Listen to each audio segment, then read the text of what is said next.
Yeah, so Sorry, a very good afternoon to you all, everybody. I'm Natalie Ashdown from Open Door Coaching, and with me on the line is the fabulous Squadron Leader Anita Green, and we want to welcome you to International Coach Week for this actual presentation. And I want to also welcome and thank our partners in International Coach Week this year, Synergy Global, and we have Heather Jane Gray, the CEO of Synergy Global, on the line for us as well. So before we begin, I just want to do the acknowledgement to country and acknowledge the traditional owners on the lands on which we're all meeting today, and acknowledge elders past, present and emerging, and anyone who might be on the line from an Aboriginal or Torres Strait Islander descent. And just a little bit of housekeeping for you. Oh, fantastic. We've got our colleagues from HBCCC on the line as well. Welcome along to you. Feel free to pop a message into the chat box and interact with both myself and Anita throughout the presentation. You're more than welcome to type that message to the panelists and to the attendees, and then we can pick up your questions and your comments, and we're super keen that this is very interactive as well.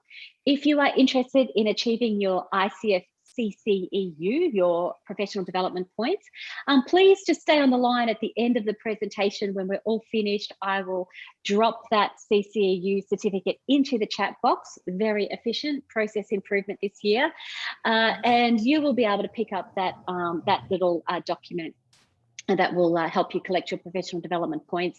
And for those of you that can't pick that up, no worries, we'll screenshot it for you as well. So thanks everyone for sharing where you're from. You can see that we have an international conference. We have people dialing in from Newcastle. We have our colleagues there at HVCCC dialing in as well together. Hello to you all. We've got Michelle dialing in from Malaysia, Kirsten's dialed in from Brisbane. This morning we had people on the line from Morocco, from the UK, the USA. So it's fantastic to welcome everyone here to this international conference. And it's my pleasure actually to introduce you all to Squadron Leader Anita Green from Air Force. I have known Anita for a few years now, since we met when Anita was doing her certificate for in workplace and business coaching, and the work that we've done through Open Door with Air Force over the last 5 or 6 years has just been absolute privilege. Every time I work with Air Force, every time I hear from people like Anita, who's spearheading the introduction of coaching within the organisation, I can sit back and learn, and also enjoy the fact that that we're making a difference to the organisation as well. So with that in mind, thank you, Anita, for making your time available. You are dialing in at 6 a.m. in the morning at Abu Dhabi. So we're here in our afternoon, and you've gotten up especially early to be here with us. So thank you very much, and I'll hand it over to you. Thank you, Natalie. Really appreciate the opportunity to come online and share with everyone the journey that has been Air Force coaching program that has been occurring for the last 6 years. It's been a wonderful ride, and that's why I love to come and share the journey that we've had. So like Natalie has said, let's make this interactive. So I've got some information that I would love to share with you, and that's based on things that I would want to know if I was just starting out or considering starting out to bring coaching into an organisation. Yet I also want to hear from you if there's questions that you have that will help you specifically into the future. Now, Natalie and I did this last year as well, and I came on and spoke. And if you were on last year, I have tweaked it a little bit, and I've been able to include some more really fun facts around what has happened, and we've got some updates. So it has changed slightly. So today, what I would like to share with you is what the elements of the Air Force coaching program actually are, what makes it run, why we exist. I'd like to take you through the journey from the last 6 years, touch on the framework and how important it is to making a successful coaching program, talk to you about achievements, and I break these down into the administrative achievements and then the behavioural change achievements, because they're two very different things, which is something we realised as we went through the program. I'll touch on what some challenges are that we've come across, and where possible, how we overcame them. and the reasons that I think it's been successful so far in Air Force. And like I said, any questions that you have, please pop them in the chat box and Natalie and I will see them and hopefully answer them for you. So full disclosure before we start, I am quite passionate about coaching. I love coaching within organisations and community and family. And I'd like to share the reason why, and that's because my job previous to this was working in the whole of defence dispute resolution team. So I saw firsthand all of the terrible impacts that can happen when teams aren't performing at their best, when communication breaks down, people aren't being held accountable.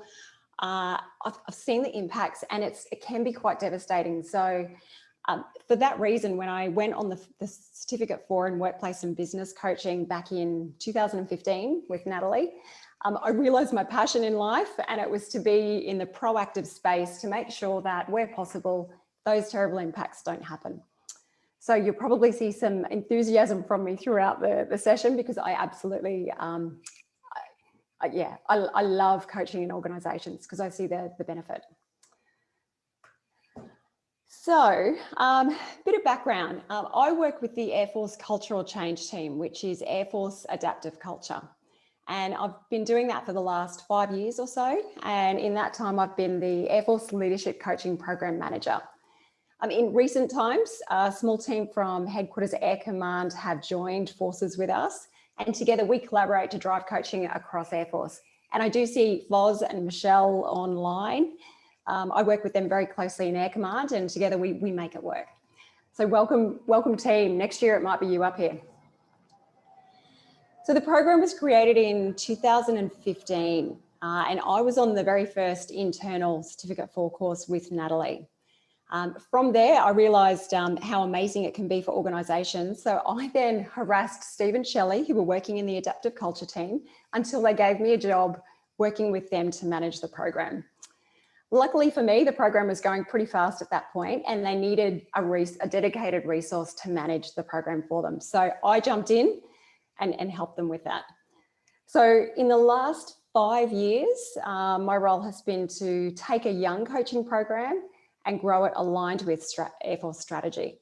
With that, myself and the others in the team need to make sure that the coaches have what they need, and that's professional development, resources, networking opportunities, and also been there to create the framework and governance structures around it. Because when we first started off in 2015, it was a great idea, but there wasn't much of the structure to support it. The other thing that myself and Foz and Michelle and Miles and the Air Command team do is to support the innovation and growth in each region, which has been a really important part of it as well.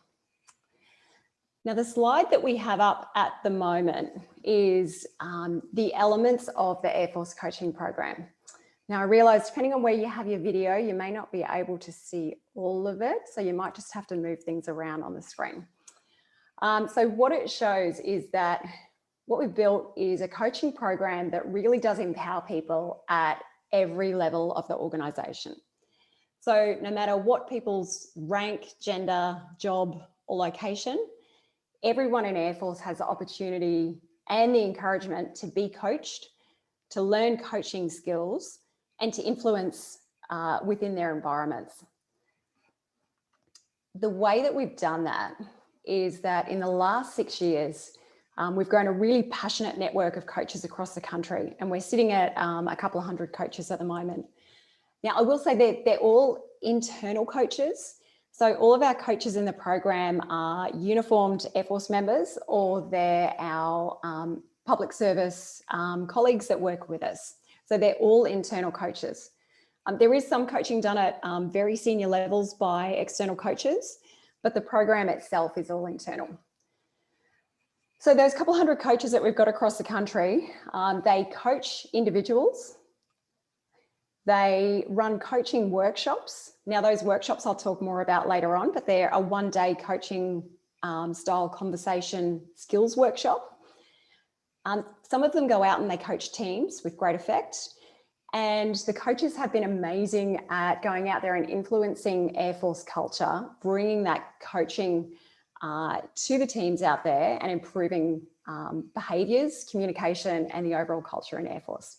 And I will talk more about what they have done in the influencing space, and it has been very exciting. Now, later in the session, we'll talk about what has made the program successful from my point of view. But I do want to highlight one key point as a bit of food for thought as we go along. And it's been a very deliberate balancing act between structure and empowerment. So we found it really important to provide the base structure, but empower all of those coaches to go out there and do amazing things, which is what they have done. Also, we've got, like I said, a couple hundred coaches. They're not full-time coaches. So these people do it because they are passionate and they love what they do. So our coaches all do it as a secondary duty. So these people are pilots, engineers, HR managers, firefighters, chefs, air traffic controllers.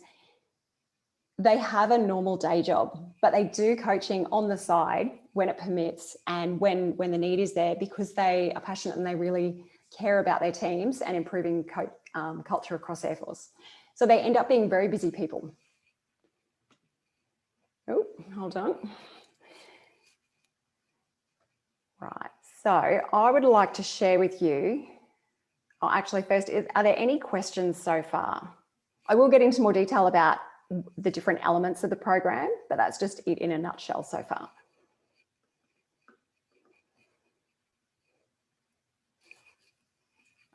Okay, so I'd like to share with you our reason for existence. So why did the program start in the first place?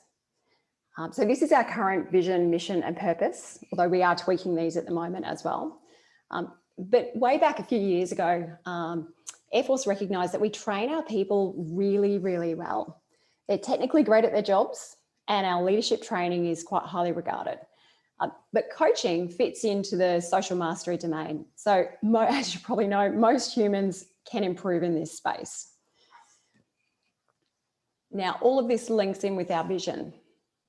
And you'll see in the vision, mission and purpose that there's a lot of keywords in there, and all of these have been taken from Air Force strategic directives. The Chief of Air Force has identified that these keywords are essential for the future success of Air Force. So our people need to be resilient, innovative, engaged, have initiative, and to be able to have effective communications. Air Force strategy doesn't specifically speak of coaching, yet coaching directly supports and develops the behaviours that are expected of our people and that Chief of Air Force needs of us. So that's in a nutshell why the program exists. So, Natalie, you were there at the start of the journey with us. Have you got anything else to add from what you saw as the impetus for the program? Yeah, great question. I've been reflecting on that myself, because it was so important, I think, that what we were doing, even in the very early days, was linked through to Chief of Air Force's intent. So we talked about at the time the CAF's intent, but also Plan Jericho. Why does it make a difference to Air Force? But I think the other reason why people came on the program was because they really believed in developing themselves and developing others. So there was a lot of different byproducts around there that came out of the original intention. So the original intention was to fit the purpose, as you said, and then people had their own individual passions, goals, things that they wanted to achieve, ways that they wanted to make a difference as well. Absolutely. Yeah, you hit the nail on the head there, Natalie. And that's one of the reasons why I put my hand up to be one of the first people to go through the program as well. Yeah. So let's talk through what the journey is, and some of what you just mentioned as well, Natalie, is in this.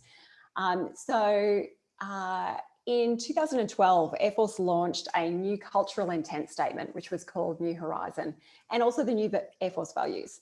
And New Horizon was all about promoting values-based leadership, creating a learning organisation, having pride in Air Force and taking ownership over outcomes, for us to have an inclusive and safe environment, and to have a diverse and competent workforce. So those that have done coaching courses or have been involved probably are noticing some of the wording there and recognise the value that coaching can have in supporting and developing those behaviours. So that's what Air Force was aiming for. So then Air Force Adaptive Culture, who I work with, they're the team that are responsible to take forward some of those initiatives and make it a reality. So from there, Paul was in the team at the time as a deputy director, and he went off and completed his certificate 4 with Natalie in one of the open door public courses. From there, he came back and influenced funding for a couple more people to do the course. And then he went on to do his diploma in coaching with open door coaching. And then he was able to bring back the framework from that and the steps to be able to embed coaching within Air Force culture. So because of his hard work and the rest of the team that were there at the time, in 2015, the program was established and Deputy Chief of Air Force provided funding for the course for the program to go ahead. In May and November, we ran the first 2 in-house Cert 4 courses, and I was part of that first one. And on each of those, we had 16 people each time. At the end of the year, the people that were involved in those first 2 Cert 4 courses went out and started delivering the pilot courses for our coaching skills workshops. So this is where people aren't qualified coaches, yet they leave a one-day workshop with the base level skills to have great coaching style conversations at work. So this is our way to force multiply the effect across Air Force in quick time. Then in 2016 to 19, we ran 3 courses per year with 16 people every course. And that was standard for 3 years. Central funding for that has now ceased because we've now got a nice number of coaches across the country. We're sitting at 208 coaches that are centrally trained from Air Force headquarters. However, there has been many units that have gone out there and funded their own coaching courses, and many of them have brought Natalie in and Open Door Coaching in to run those courses for them. So current state is a couple of hundred coaches, and those coaches have gone out and trained roughly 65% of Air Force in how to have coaching style conversations at work. Those coaches also have logged 4,500 coaching hours in the last 12 months. That was recorded as at the end of last year. So roughly 4,500 hours of coaching per year. So I think that's a fabulous achievement by our coaches that are out there actually following through and doing the work. Last year, we also had release of new defence values and updated Air Force strategy. So we've adapted we are adapting the program right now to make sure that we still align into the future with the current Air Force strategy. So quite important, we believe that is. Does anyone have any questions around the process or the journey that we've gone through so far? I will go into it in more depth in other slides, but that's in a nutshell. And Anita, just to pop, whilst we wait to see if there's any questions, just to pop that into context, 65% of people trained or exposed to coaching, that's about 8,000 people, is that right? Yeah, roughly 9,000 to round it, yeah. It's absolutely cool. Amazing. And that figure has grown significantly from last year as well, which is really fantastic. I know that you actually pivoted to continue to deliver those courses online as well, Coaching 101s. We did, yes. When COVID became a challenge geographically, yes, Foz and the team at Air Command put together an online program, and I know Foz spoke at length with you about how to create a great online program. Yeah. So thank you for that. Thank you for that input. And yeah, a few courses have been delivered in a virtual space like this with fantastic. Great success. Yeah, wonderful to hear. And Foz tells us it is 9,000 people, which is absolutely amazing when you think about it, the exposure of that number of members to coaching skills, and that's all via the coaches that came through the program. Yeah, that's right. Yeah, and the coaches love. A lot of the coaches love getting out and delivering those workshops. It's a wonderful reminder of the coaching skills ourselves. And it's also fabulous to see the aha moments that people in the crowd have when they work through the knowledge and skills from the coaching workshop, and they have these, wonderful light bulb moments where they go, oh, wow, this can be so helpful in our workplace. I am going to go back and use this at work and with family life. Yeah. Beautiful. Yeah. Now, I'll just change slide here. So, Natalie, this would be very familiar to you. This is the coaching culture framework as written by yourself and the Open Door coaching team. At the start, I said that our program success has been a deliberate balancing act between structure and empowerment. As you know, the structure is really important to get the foundations right. So you can't build a great table with wobbly legs. So when Paul went off and did his Cert 4 in coaching and his diploma back in, 2014, he brought a version of this framework back and used it to create the foundations of the program. And I must say, he did a fabulous job. It's made the last 5 or 6 years a lot easier because of it. Now, in roughly 2018, we took a step back and had a look at the coaching framework, because we hadn't looked at it much for a couple of years since it was set up. So we took a step back and had a look to make sure that we were on track with what we should be doing to be able to empower the program as best we could. Happily, we'd hit most of the key points with just some tweaking that was required. And even to this day, we take a step back every once in a while. We look at this framework just to make sure that we're on the right track. So thank you for providing that, Natalie. So on top of the coaching framework, is it helpful if I share some of the considerations that we had at the very start, or the team that were there at the very start, what they had to consider before actually commencing the program?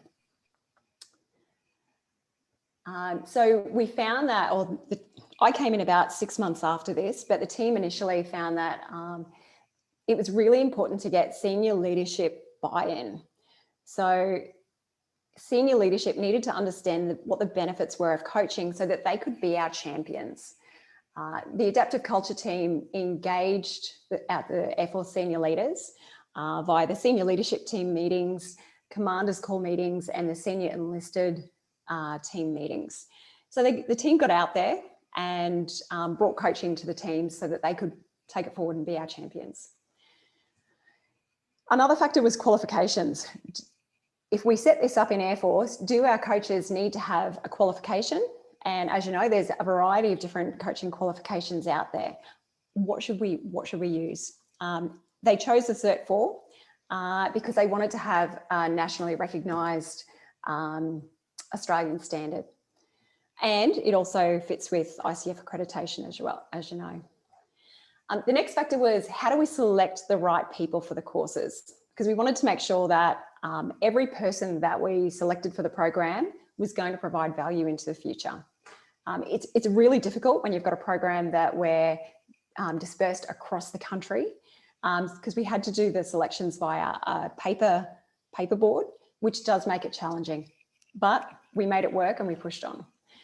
So the initial demographic of people that the program was looking for was roughly 50% of people to be senior staff.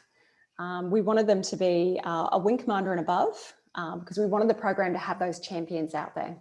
And many of those people are very influential people. We got a lot of the commanders from the force element groups.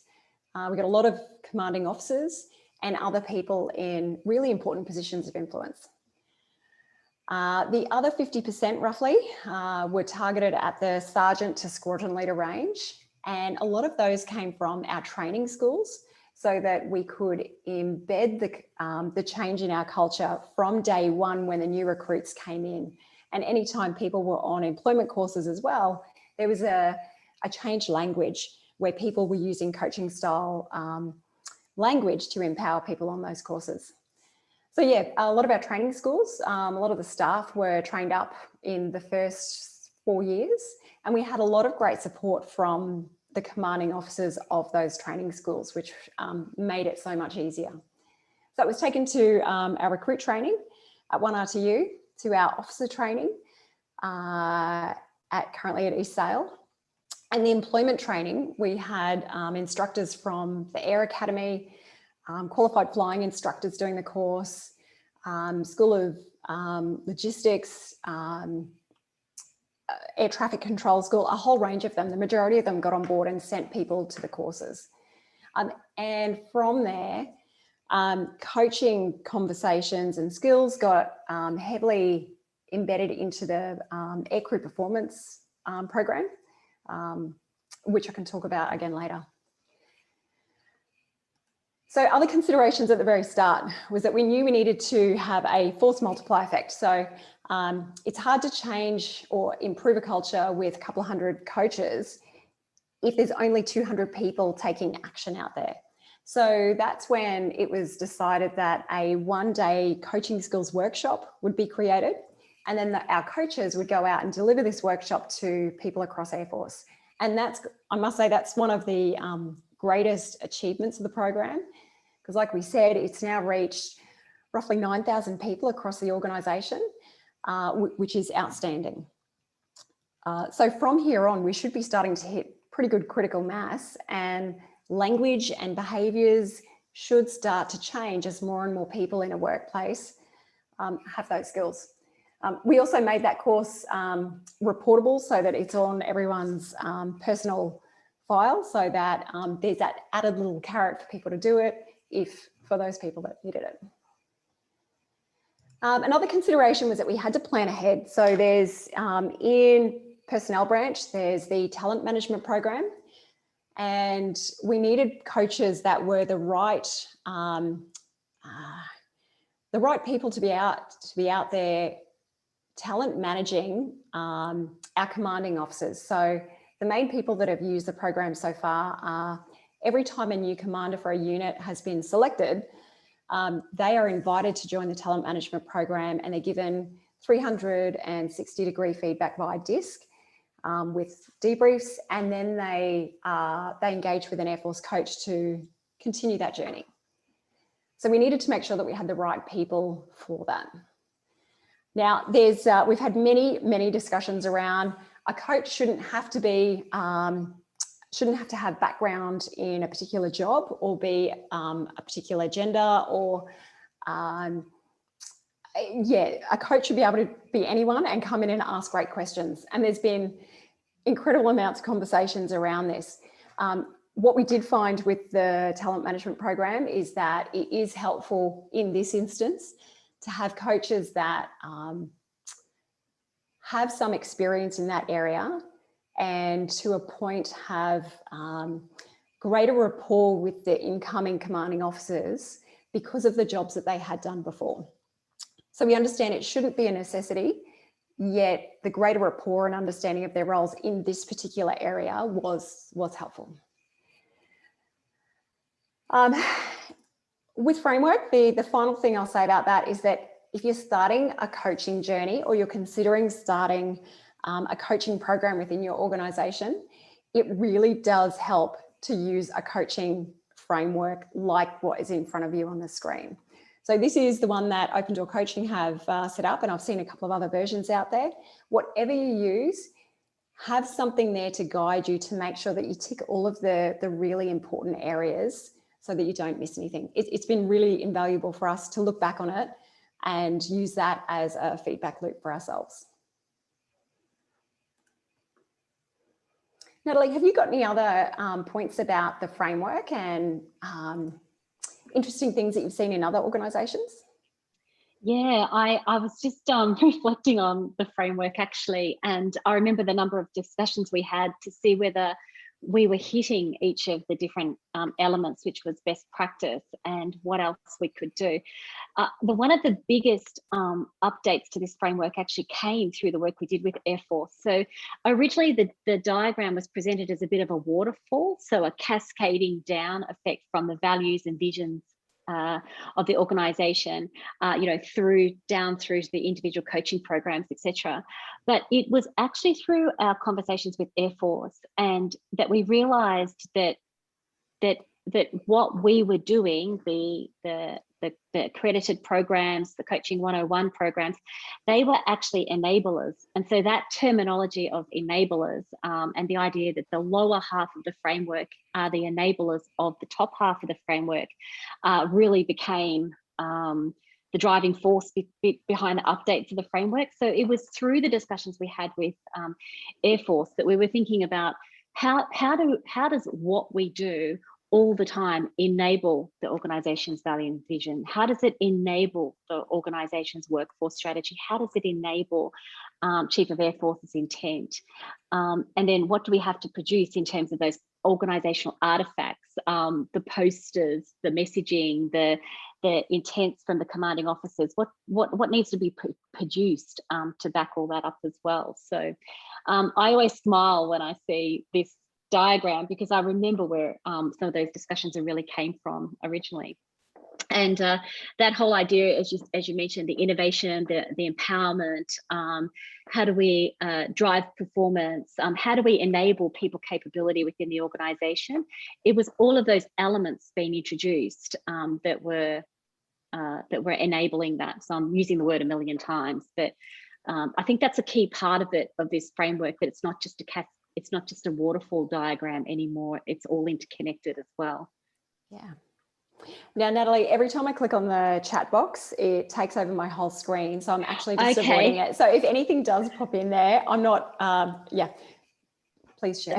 No worries. Yeah, I can pick up the chat as well. Yeah. So Foz just has suggested that there's still a high number of people requesting those Coaching 101 workshops, which is wonderful to hear. That'll keep you all really busy in between doing your other jobs, your main job as well.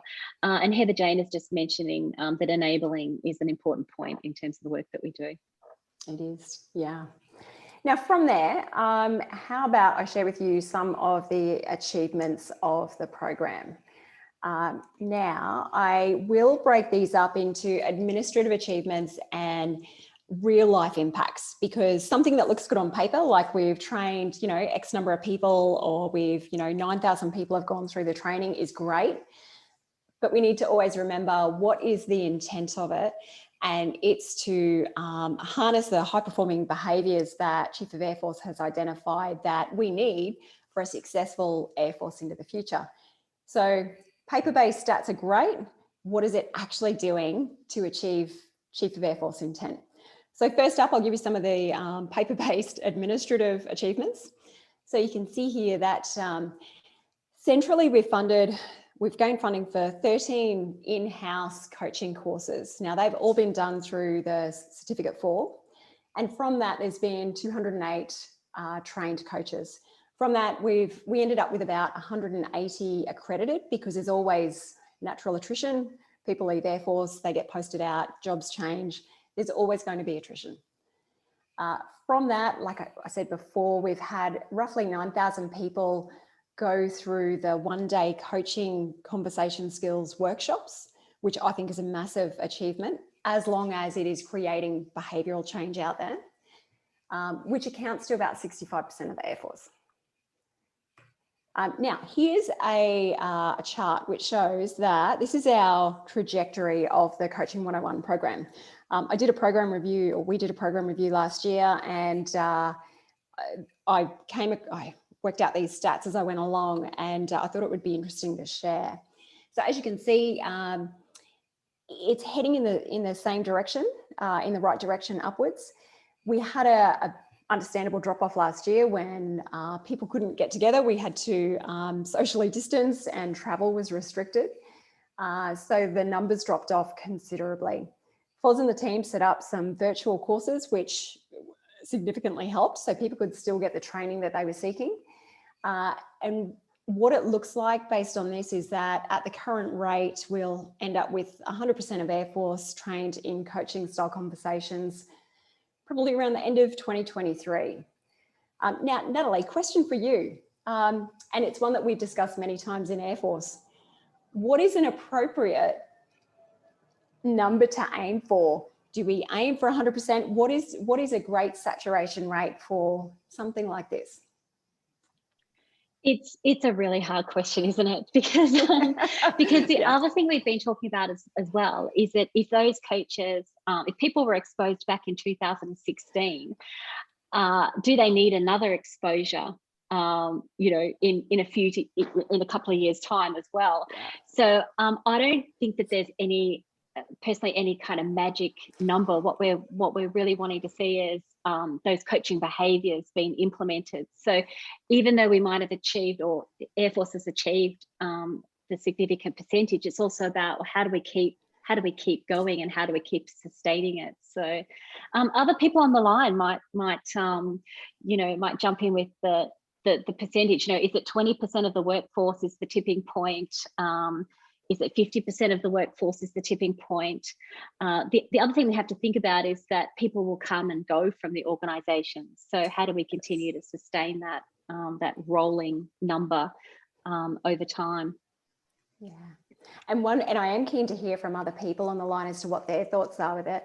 One way that Air Force is mitigating the, like you said, the rolling number of people through the organisation is it's being coaching. Our Coaching 101 workshop is being delivered at our recruit training for enlisted personnel and for officers. So people are getting that as they join the organisation, which I think is wonderful. And then quite a few of the employment training. So they do their initial military training and then they go into their employment training.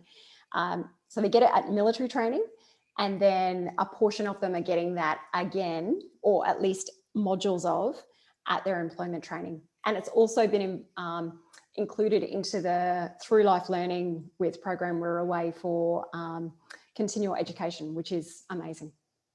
Yeah, so what's significant about that is that when the new people come into the organisation, they don't know any different, I suppose. They're already exposed to coaching as the way we do things around here. So it's hard to pick a number, because when we think about, well, do we want 20% of commanding officers to do it? Or do we want all of the commanding officers? Do we want all of the recruits to be exposed? So I don't think there's one kind of number, but the opportunity for all new people to Air Force to be naturally exposed to coaching skills as the way that we do things around here is really powerful, looking into the future as well.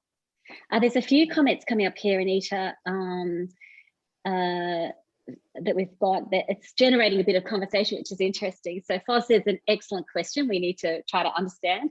Michelle said, ultimately, if the conversations and behaviour and culture are role modelled, learning will still occur. So that's what I was suggesting too, that as more people do it, it's been role modelled. Jenny says, we'll clarify that question.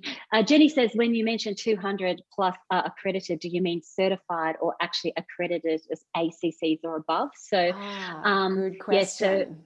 So there's two things there. One is that they have achieved the government accredited qualification, so the certificate for workplace and business coaching, and then some of them are actually gone on to become ICF certified as well. So there's two parts to there's two parts to the question there. Definitely. Yeah. Jenny, really great question. And again, it's something that we've discussed in-house a lot, and I've had discussions with Natalie as well offline. So when I say the number of coaches, that's people that have gone through the certificate for or other equivalent ICF accredited courses that then join the program as well, because we accept people that have done the course elsewhere and come and join us. So that's the number of people that have done the course.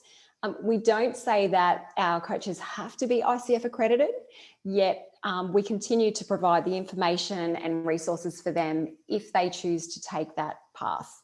Because I'm an advocate for it, because I see that it encourages and continual development and baseline standards as a minimum for our coaches. So I see the value in it, yet we, as a program, we don't enforce it.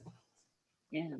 And thank you for sharing that. And then Christian's also said, I think the tipping point is where the program has internal momentum and buy-in and not solely driven from higher. So that's what we're really talking about from a culture point of view, isn't it? Yeah. Really great stuff.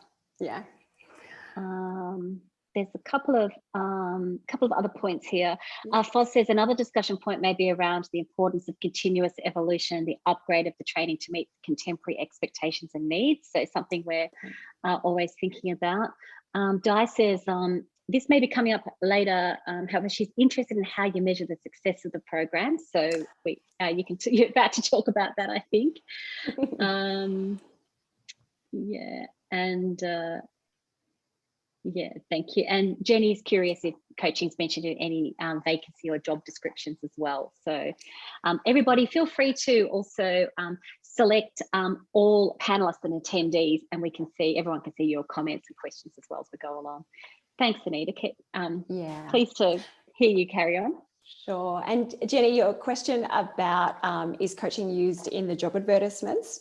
To be honest, I don't see what gets put out there. So I'm involved in when we ask for people to come and do the coaching courses, like we put out an expression of interest.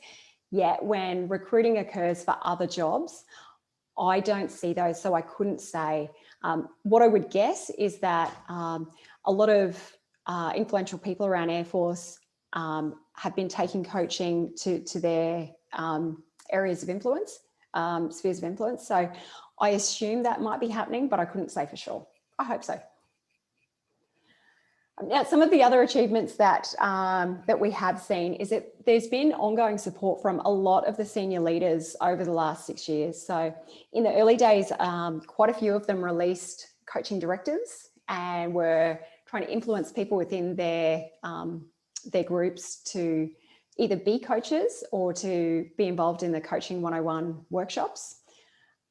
Some of them even put out directives saying that, say, 80% of the workforce needs to be trained by X date. And then others did it a little more softly. One of the gents on the first course with me went and was heavily involved in evolving the personnel performance system. So our annual performance conversations and reporting. So that was upgraded to include coaching style conversations and goal and accountability based conversations. So that's another significant achievement that occurred, I think, back in 2015 or 16. And I am aware that I think Natalie had some conversations to help input around there. Like I said earlier, a lot of our training schools have instructors now that are coach trained. And to pick up the ones that aren't coach trained, some of our training schools have it as part of their annual mandatory training where they all undergo the Coaching 101 workshop. So even those that aren't a coach per se are given those skills to have great coaching conversations with the people coming through the employment training and military training, which is fabulous. Now, something that I came across last week again and reminded myself of is the Air Force Enhanced Career Management System. Now, I will say upfront, we did not create this. This is not part of what Air Force coaching has done. Yet people that are coaches or have been involved in the coaching program have gone off and done amazing things. So the team in talent management area went and created a wealth of amazing documents. And it's all about how to manage your own career. If you're a manager, how to work with the people in your team. And it's all based around the foundation of coaching conversations. So I wasn't involved in it. And I don't know if that was exactly their intent and they would use those words themselves, but on review, it's heavily coaching based. So I was very proud of the team when I saw it, and they've done an amazing job to bring that out to Air Force. So, and that's another thing that will enable critical mass of change behaviours and language out there.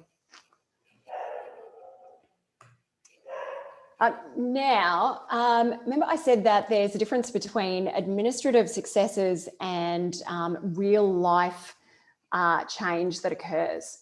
So last year for International Coaching Week, I went to the commander of Air Force Training Group, who is a coach himself and heads up all of the training for Air Force. So this is Air Commodore Greg Frazina. So what he's responsible for is training of all Air Force members and some Navy, Army and overseas forces as part of AFTG. which includes initial military training, employment training, ground skills and flying training. So last year, he recorded a short video for us, and it's about the impact of coaching in the training organisations. And I'd really love to share it with you. G'day all, and welcome to Coaching Week. I'm Air Commodore Greg Frasina, Commander Air Force Training Group, and I'm an Air Force Leadership Coach, qualified Cert 4 since May 2018. At Air Force Training Group, we've embedded the coaching techniques across the FEG to enhance our instructor effectiveness and to improve our student performance. Coaching for us is all about asking the right questions at the right time, setting goals, diversifying thought, and resolving ambiguity. At 1RTU, instructors receive Coaching 101 to enhance the student consolidation in their learning towards the latter part of the course. At OTS, students and instructors receive Coaching 101 to improve their problem-solving techniques, while at the Air Academy, coaching techniques are embedded in their performance enhancement program. We've seen a 10 to 15% increase in our graduation rates, so we know it works. So during Coaching Week, set a goal, resolve your ambiguity, and if you don't know how, go to our website and find a coach. We'll help you. G'day. How great is that? Now, I have noticed the time, and I would like to share some other examples of things that have been done around Air Force and the actual behavioural change that's occurred. Last year, we conducted a program review, and the intent was to to look back on the last 6 years, work out what's worked, what hasn't, how we can tweak and improve for the future so that we meet Chief of Air Force intent. A couple of really great stories came out of that. And the most significant that I felt was the one from Defence Aviation Safety Authority. And Nat, I don't know if I've spoken to you about this one, but it's wonderful. So DASA, what they're responsible for is enhancing and promoting the safety of military aviation, which involves audits of the aviation units. Prior to 2016, they were a typical regulator. Any action that was contrary to regulations would result in non-conformance. So it was a punitive compliance culture. In 2016, new safety regulations were introduced, and they identified that they had to move past the compliance focus and towards a more effective safety culture. What they needed was a curious, how can we do this better mindset? So very coaching-like. So what they've implemented was they worked heavily with Brett Morrison, who was working within DASA at the time and is an Air Force coach.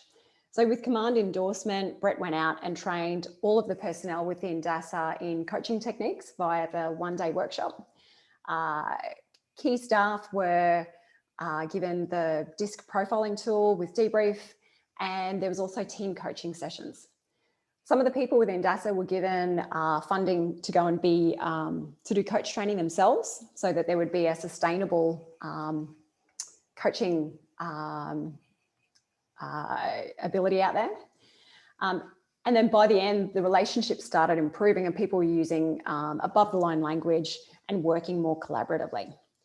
So what is most exciting is the end state that DASA achieved. So the compliance officers now go out and they coach their stakeholders to achieve a safety culture instead of pointing out the errors, which they used to previously do, which led to hiding of the faults. So what they used to do didn't achieve the sustainable safety culture because people were just hiding things. So now open discussions are the norm, and relationships between DASA and their stakeholders have improved significantly, is what they've reported to us. And it was said that DASA, it had more than a name change, it actually changed its culture and it's a different place to work. So I think that is one of the, just such an amazing achievement from Brett that was heavily involved in that, and for all of the team at DASA to come so far with their culture. So I thought that was beautiful. Some other stories that I'd like to share is that one of the units identified that they had a bit of elitism, low accountability, and they were all pulling in different directions. What they actually wanted was more shared knowledge, cohesiveness within the teams, and a pursuit of improvement. And they wanted to leverage the junior workforce ideas. So what they did was that they trained the workforce in coaching style conversations, and they conducted team coaching. And the end state, they got what they wanted. One of the testimonials came back saying that the high performance of our current team is repeatedly acknowledged by the commanding officer, and it's become one of the high points of the unit. So they're all just working together, to achieve unit goals now. It's wonderful. And finally, as the success stories, Rookie, Anthony Rook, who works over at the Flying Training School in Perth, has said that they embedded quite a few coaches into the unit. These days, what they've achieved is they don't do a lot of one-on-one coaching sessions, but what they have done is they have lots of coaching style conversations. So it's changed the culture without the need for formal one-on-one coaching sessions. So he says that coaching is rolled into everyday instruction. They're flying debriefs and remediation instruction. Coaching language is used. So it's an everyday thing now, not a one-on-one coaching session specifically. And that's what they were trying to achieve. So well done to the guys over there. Now, I have so many more of those this year to share with you, yet I'm aware of the timing. So I will move on. In the review that we did last year, this is some of the behavioural change stats that we came across. So collaboration, there was a moderate improvement. This is all because of the coaching workshops that are out there where we've hit 9,000 people. So the participants of the workshop were surveyed, as well as unit commanders were surveyed, and this is where we got the data. So collaboration within teams, a moderate improvement of 53, significant 24. And I'll let you read the rest, but communication, innovation, and overall behavioural change all had either moderate or significant improvements. And some of these stats we're quite proud of. It's what we're aiming for sustainable cultural change for Air Force. And Natalie, I'm not sure if you've seen all these stats yourself as well. So some of these might be a happy read for you because you've been involved in the journey. Definitely. And I mean, you see a statistic like 68% for a significant improvement in communication. It's 63%. Like that is just such an amazing statistic when you think about it. So you've got moderate improvement and significant improvement. Such a significant percentage saying an increase in communication. And we know that communication impacts everything else. So if we do communication right, that impacts everything else we do. So I'm just smiling. I'm just so impressed with what you've achieved, really. And for the coaching style workshops, the aim is for people to go out there and just have great coaching style conversations every day. And there's stats to show that, that is occurring. So at a smaller rate than I'd like, yet it's still occurring. So people have coaching style conversations weekly, went from 22% to 35%. In an organisation of about 14,000 people, that small percentage jump actually equates to quite a few people around the workforce, which is great. And the units had a perception that the workshops and the coaching are actually making a difference, and people are more committed to the required Air Force behaviours and more committed to defence values, which is lovely to see. So there's some of the achievements. Now, some of the challenges, which I know if I was considering starting a coaching program in an organisation, these are important to note beforehand so that you know ways to mitigate it as you move forward. So for Air Force, this pretty much says it all. We have people dispersed all across Australia. Our coaches work in units at every base across Australia. Me, as in my role, I work remotely from the Middle East. So I'm in Abu Dhabi in the UAE. Happily for me, because the coaches are dispersed across the country, it's of limited hassle because we're all dispersed anyway, and I just make the hours work and make sure I get up for Australian work time. So because we're geographically dispersed, there's some challenges, yet we made a big effort to choose the right people at the start who are passionate, and we give them enough structure and empowerment so that they can go out there and do what they need to do in their areas. So tools to mitigate the challenges with this is that we've got a clear website with lots of information on it. We do have a clear I hope a clear accreditation process where once they've done their coaching training, they have to go to deliver the workshops. They have to go through some on-the-job training and paperwork to get accredited to do that. We release regular newsletters with professional developments, coaching updates, ICF changes. We run events like this. And another massive factor that has helped our geographical challenge is that in each region we have a coaching hub. So we've been doing this, it's been evolving since probably 2017 or so. And each region has a group of coaches that all hook up on semi-regular basis. And there's one coach in each area that has agreed to be the coaching hub coordinator, and they rally the troops in that area. So that has been a significant help and has really empowered the coaches in each region. Another challenge is the posting cycle. So within a military organisation, people get posted every 2 to 3 years to either a different job or a different location. With that comes movement of coaches and processes that were set up. Like I said, we chose some really great people at the start who are passionate, and some have really created change in their unit. So we can only hope that another coach gets posted in, or they have created the great foundation so that there's lasting change when they get posted out.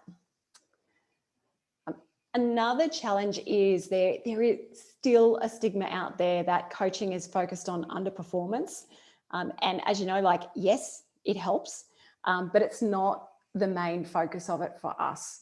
Our intent is that coaching empowers individuals, teams, and the whole organisation. So we still try and overcome that stigma. Now, another challenge is coach engagement. Like I said, they do this as a secondary duty, most of them. I'm one of the only people, myself and Foz are the only people that do it, and Michelle as our core job, albeit I'm part-time as well. So our people get burnt out at times. So people are in very busy jobs. They're trying to do coaching on the side, or they do coaching on the side. So some of them float in and out of the program at times. When they're in busy jobs, they say, I can't for this year, I'm out, but I'll be back next year. Or I can't for this 3-month period, we've got a really busy time, but I'll be back. And then there's always some that you lose with natural attrition. Now, I think was it Jenny? Someone said earlier, how do we evaluate the program? It's a really great question. It was last year when we started doing a program review, and one lesson learned was that we didn't set KPIs at the start. We didn't give ourselves something to aim towards and therefore evaluate ourselves off. I do recommend, if you're considering this journey now, set that up at the start, and it will make your life easier. And then you know what to measure as you go along and if you're achieving your targets. So do that. Last year, we put in place surveys for coaches, for workshop participants, for commanding officers to try and get some of this data. Yeah, we are looking to improve that into the future. And I know Foz and Michelle have recently gone off and done a course that will help that in the future. And it's all about evaluating programs. So I very much look forward to seeing what they have to say once they finish all that course. Any questions? I know we're running out of time. Any questions on challenges?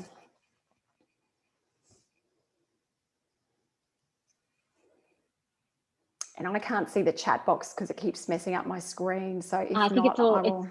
No further questions at this point. Anita, okay. The questions that have come through, I think you've answered around measurements and how do you measure this and how do you measure that. So you've given us an enormous number of key indicators there. Thank you. Okay. And coming to the end, I just want to summarize what I think our reasons for success have been. The balancing act between structure and empowerment. So give the coaching program and the coaches enough structure and guidelines to do their job well, yet trust them, trust that you've chosen the right people, and give them the empower them to go out there and create change within their areas. That's been one of our greatest success stories. The work that people have done once they've become a coach, they have gone on to do amazing things within Air Force. So that structure versus empowerment is a really important balancing act. Like I said, the coaching hubs in each of the region, they have overcome the challenge of being dispersed all across the country, and they rally together, and some of them link in with other hubs and cross-pollinate ideas. And we also have, every few months, we have a meeting between us centrally in the program and the coaching hub coordinators to make sure that everyone's on the same page. Another reason for success is that when Paul went and did his diploma, he brought back a version of the framework, and he set the initial parts of the program up based on that framework, which helped when I came in and the other team members came in to make the program a success as we went along. And standards. So, like I said, we don't enforce ICF accreditation, yet with our coaching facilitators, so the ones that go out and do the workshops, we have minimum standards there, and they need to work with experienced facilitators. They need to get signed off by the right people, and we regularly are sending out professional development around coaching as well. So in a nutshell, that's probably, I think, our reasons for success. Now, I am coming to an end, which is probably great for timing. Are there any other questions that I may not have touched on? I think people are starting to say thank you, Anita. Jenny says for the success and tips and lessons learned and insights. And Nathan says he has to sign off, but thank you for a productive session and bravo. So that's lovely as well. Any other questions before we sign off for Anita? Di says very inspirational, and thanks as well. And I know there's a lot of inspirational coaches on the line who are doing a very similar thing. So I can't wait to share those case studies with you as time goes on as well. So thank you. Well, everyone is giving their acknowledgement to you now, Anita, and I just want to thank you for championing the programs and for the work that you do. One of the success factors of any kind of implementation like this is that you need champions. So your passion and your drive and your vision and your willingness to engage and collaborate along with Foz and Michelle and all the original people who are involved in the program, it's champions like you that actually enable the programs. And I remember Group Captain Stephen Johnson, who said originally that we want to be a force for good. Ultimately we're doing this because we want to be a force for good. And everything that you've shared with us today really shows how you've enabled that and how coaching at Air Force really is a force for good. So I just want to thank you once again for your openness and for sharing, for Foz and Michelle who have jumped in as well. And yeah, everyone's sending you their acknowledgements. So we'll let that continue, and I'll drop the CCU certificate into the chat box as well.